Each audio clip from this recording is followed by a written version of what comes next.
Ayan, so bali magandang umaga po muli. So nandito naman po tayo sa may sukat na 8.5 hectares na TCT clean title. So ito po yung kanyang property. So bago ko po ikutin ang property, so ako nga po pala uli si Erwin Sivera ng Art of Field Vlog. Muli na naman yung samahan sa pag-ikot po dito sa property na may sukat na 8.5 hectares. So ito pong 8.5 hectares na to, ay mapapansin nyo na napakarami pong produkto na niyog. Then nandyan po yung pinakang boundary po. Mapapansin po nyo sa mataas na niyog na yun. Paakyat po tayo, so dito na po tayo nag-start. So ang layo po nito sa Barangay Road na cemented road, so nasa 10 minutes po tayo na lakad. So 200 meters po ang magiging right of way po natin mula sa Barangay Road. So ito na po yung pinakang property niya. So napakaganda po ng reality ng property niya. So nandito po ang source ng tubig at electricity. Nandito na rin po sa ating property. So yan po yung pinakang sapa niya, bukal.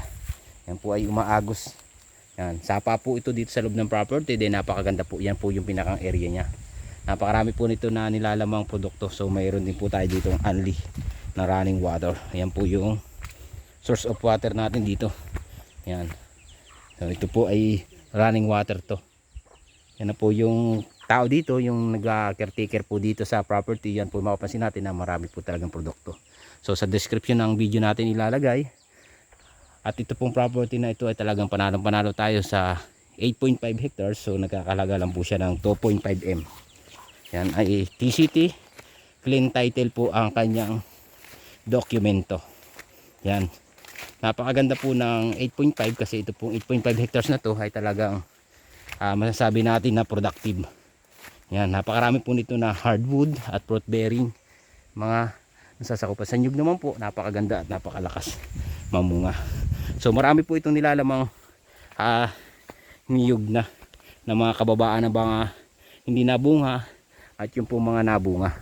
So ang reality naman po ng property niya, so upland, then may konting flat na area. Tapos ito na po yung kanyang property na nasasakupan pa. Napakarami po talagang produkto na kahoy. Yan po yung mga hardwood na Gimelina. So 6,000 kapuno daw po yan na Gimelinang yan. Tapos sa mga tanim na nyug, ayan po sa area na yon. So pupuntahan ko po yun, kabila na yon. So napakalaki po ng 8.5. So hindi man po natin maikot lahat itong 8.5 na to. Mapakita ko muna lang po sa inyo pinakang nasa kalahatian po at yung pinakang reality po ng property na halos ganito po ang lahat na nasasakupan ng property na 8.5. So sa source ng tubig, electricity, meron po tayo dyan na pwedeng gawing fish pan. Doon po sa baba na yun, mapapansin po ninyo yun, ang tinuturo kong yan, pwede po gawing mini fish pan yan. Tapos kung magpapabahay naman po tayo native house, wala po tayong problemahin sa pagpapabahay ng native house kasi dito po ay napakarami na kahoy.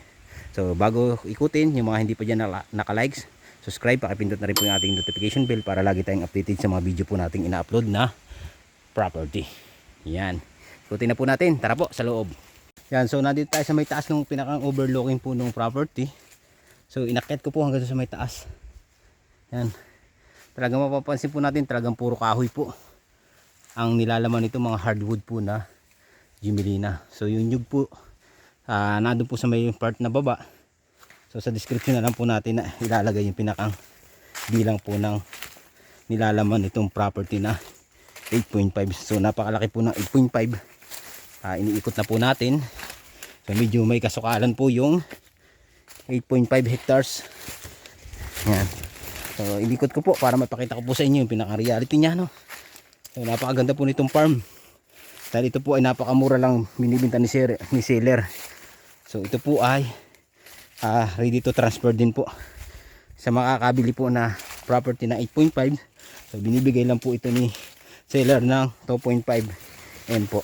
So nakanito po sila sa presyo po na binibigay sa atin. So sa source ng water naman po, meron po tayo dito mga sapa sa loob ng property. May mga bukal naman po dito at mga pagkukunan ng tubig. So sa kuryente naman po, meron din tayo. Talagang ito po ay libong puno po na hardwood itong laman itong property. Yo, so hanggang dito po. Wala man po siyang nyug, pero mga hardwood po na mga Jimelina ang makikita natin dito sa paligid po natin na ito. Yan. So tara po, ikutin ko po para mapakita ko po sa inyo yung pinakang 8.5. Ito po yung reality niya. So anhayan lang naman po. Ito tayo boss. May parting ito. Yan. So may kasama tayo ditong guide. Ito po, ikutin natin ito na 8.5 hectares. Yan po. Ito po yung reality niya. So medyo nag-slope lang na konti. Yan. Pero kaya naman po ito libutin. So pag nalinis po ito, maganda ang pinakang reality ng lupa na to. Punta ka po sa may area na yan, may mga kawayan, may mga gamit na po tayo dito panggawa ng bahay, kubo. So napakaganda po, at mga hardwood na mga gamit natin.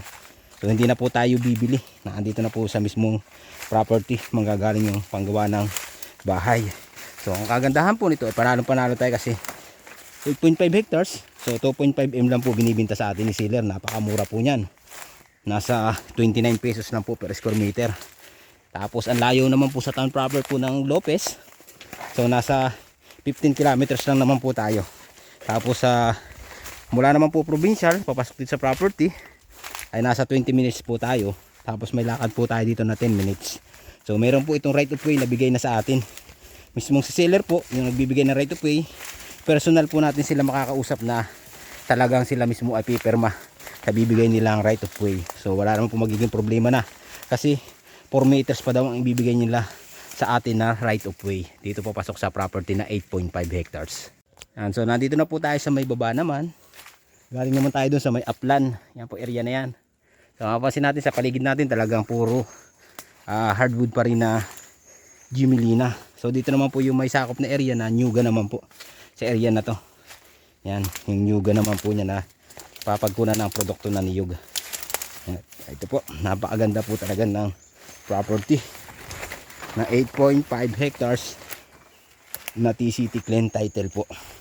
So ready to transfer na po to. So nininit na po ni seller sa presyo po na 2.5 itong 8.5 hectares niya. So nininit na po niya yung presyo na 2.5. Ano po, inulit ko sa mga buyer po na mag-i-inquire at magtatanong pa. So nandito na po sa video natin yung pinakang full details po ng property. Tapos yung description naman po nito sa pinakang baba lang po ng video natin ilalagay. So ito po yung kanyang property. So napakalawak pa po. Baka naikot pa lang natin ay nasa 4 na hektarya. Pero hindi ko pa naiikot lahat itong 8.5. So talaga yung 8.5, yan makikita naman po talaga ninyo na napakarami pong produkto. At ang reality po ng property ito po ay 70% flat at 30% upland. So may flat din naman po sa area. So yan na po yung pinaka reality ng property niya. So ganito po yung pinakaan lupa. Yan. Yan po yung pinakaan lupa niya. So ito po yung mga produkto na niyog na nasasakupan ng 8.5 hanggang dun po. Tapos ito naman po yung part ng kahuyan. Paikot po. So yung makakabili po nito pag nagpalinis, so hindi na po kayo maliligaw kasi lahat po itong 8.5 na to ay punong-puno po ng produkto na niyog at mga hardwood na Jimelina. So yan po yung pinakang reality ng 8.5. So sa source of water naman po, running water, may hose naman po dito. Tungo naman po siya dun sa pinagkukunan po na bukal. So kung pagkakameron po tayo ng bahay sa baba, hindi na po tayo mamumblima sa tubig kasi meron naman pong source of water. Ayan po. Diyan po yung pinakang bukal niya sa taas. So hindi na lang po natin lalapitan. Tabi po. Ayan po dun sa may taas na yun. May source of water po siya dun. Ito po yung nasasakupan pa ng 8.5 no. So napakalayo po talaga. Layo na po nung naikot natin. Kahit tayo sa bundok dun, abot na po dun sa may taas. Talagang napakalawak po ng 8.5.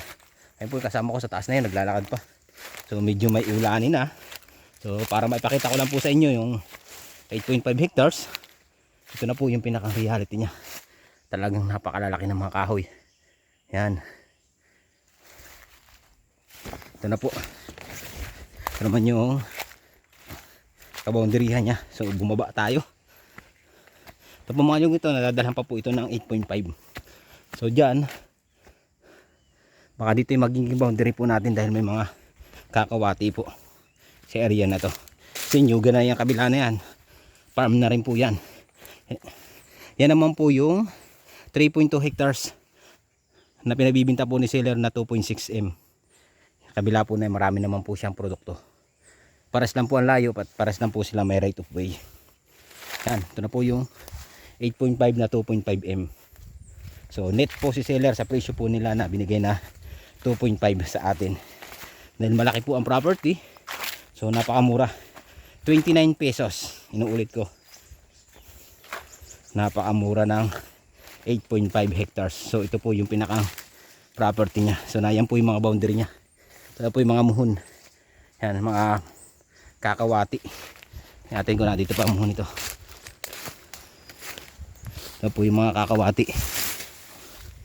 Yan, malaking puno ng kakawati. Yan po. Yan po yung pinakang straight hanggang dun po sa may kawayan. Yan po yung pinakang boundary. Kasi ito na po yung 8.5 hectares. So yan. So dito po, tayo galing sa may unahan na yon, yung may pinakita ko sa inyo kakawati. So diretso natin hanggang dito. Mula po dyan, dahil sako pa ito mabababang nyug na kalakas sa mamungang to. Yan po ay nasasakupan pa ng 8.5 hectares. Yan naman po yung maraming hardwood. So matatanaw naman po natin dito sa kabilang ito. Yan po yung maraming hardwood. So hanggang dun po sa may kataas-taasan na yun, nakapansin po natin tagudtod na yung pantay po yung taas na yun. Sako pa po ng 8.5 hectares yan. Ito na po yung reality niya. So may mga nyug pa naman pong hindi pa karamihan yung nyug, pero kalakasan naman po siya bumunga na. Yan po. Mabababa pa pero talagang hutok sa bunga. So yan po yung pinakang reality niya. Nandito po source ng electricity, source of water. Nandito po sa property. Yan. So medyo nag-slope pero kaya naman po babain yun. Kasama ko bumababa. So sa mga gusto po mag-inquire ng property na 8.5 hectares na 2.8 M. So hanggang dito na lang po ang aking video. Sa mga lahat na nagtitiwala sa Art of Field Vlog, thank you for watching Art of Field Vlog.